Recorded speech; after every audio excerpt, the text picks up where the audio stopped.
Privatisation has long been a political taboo, but with asset sales and recycling back on the table, the conversation is turning into a full-blown election year test.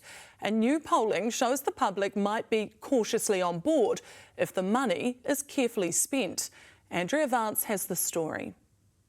For decades, it's been a word that made politicians twitchy. Privatisation.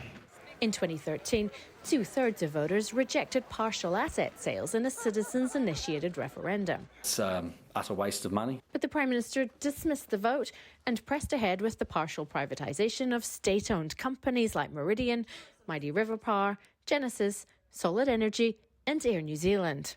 Now the issue is back on the table as Treasury carries out a review of state asset ownership. And Prime Minister Christopher Luxon says he's open to asset recycling, using the proceeds from existing state-owned companies to fund new infrastructure. All I'm saying is there's a pool of capital, there's a pool of cash that can be deployed in different ways to get better returns for New Zealanders. New polling from the Post and Freshwater Strategy with Infrastructure New Zealand suggests voters are cautiously receptive, but with strict conditions. Almost half of New Zealanders, 49%, say they would support selling a state-owned company if the proceeds were ring-fenced in a future fund to build hospitals, schools and infrastructure.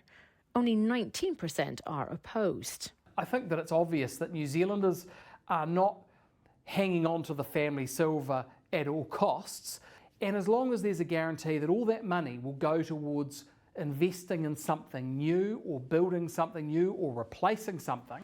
Asset recycling to fund new projects is also popular. Almost half, 48% of voters, support it, rising to a majority, 52%, if buyers are required to be New Zealand-based. We know that there'll be more comfort in New Zealand capital owning New Zealand assets. I think that's really appropriate. What we've also got to do, though, is leave room at the table for there to be some foreign investment because we want to mix and match. There are opportunities that only foreign investors may back us on. Support does depend on the company. Voters back selling a minority stake in TVNZ. But Kiwibank, state-owned farming operator Pamu, and national grid operator Transpower are much less popular choices. For the major power generators, Genesis, Mercury and Meridian, opinion is split, but tilts negative.